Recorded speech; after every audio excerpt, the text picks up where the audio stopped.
It is, a historic election. But I mean, I think of it sort of like a boxing match, right? That the LDP got bruised, they got, a black eye, they got a bloody nose, but they're still standing. And so is Ishiba. And they are still the biggest party in the lower house. They are the party that will be in the driver's seat when it comes to putting together a coalition government. So that's the good news for them. And the other piece of good news is there's some parties out there that would make relatively good candidates. The Democratic Party for the People, the Ishin no Kai, or the Innovation Party. So there is a path. This is not going to be easy. This is, like I said, historic. And the LDP is not used to having worked with another coalition party. It's been working with the Komeito Party for over 2 decades. We haven't really seen anything like this since the early 1990s. Yep. David, it's Kara here. If we're calling this a boxing match, do you think this is the advent, finally, of a two-party system in Japan?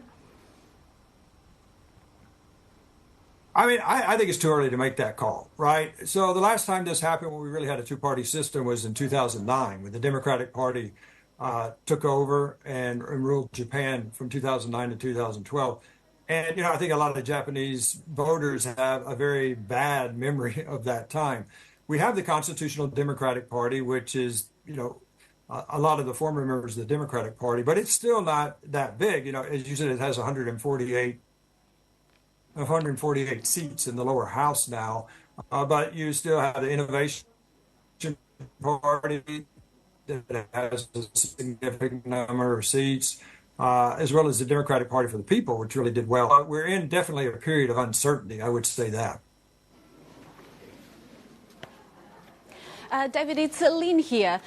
Given, of course, the public has spoken in the ballot box, and there seems to be quite a lot of anger, of course, at the LDP. How much of a risk is it for some of these opposition parties to work with them? Excellent question. I would think if you're in the Democratic Party for the People, or if you're in the Innovation Party, and you really get into serious talks with the LDP about a coalition government, the very first and top item is we have to have serious political campaign finance reform. That the LDP was very reluctant, particularly the conservative wing of the LDP was very reluctant to have any sort of meaningful campaign finance reform laws passed in the wake of the scandal. It's clear that that did not satisfy the public. So if we're going to move forward with a coalition government, I think that's got to be the top request from any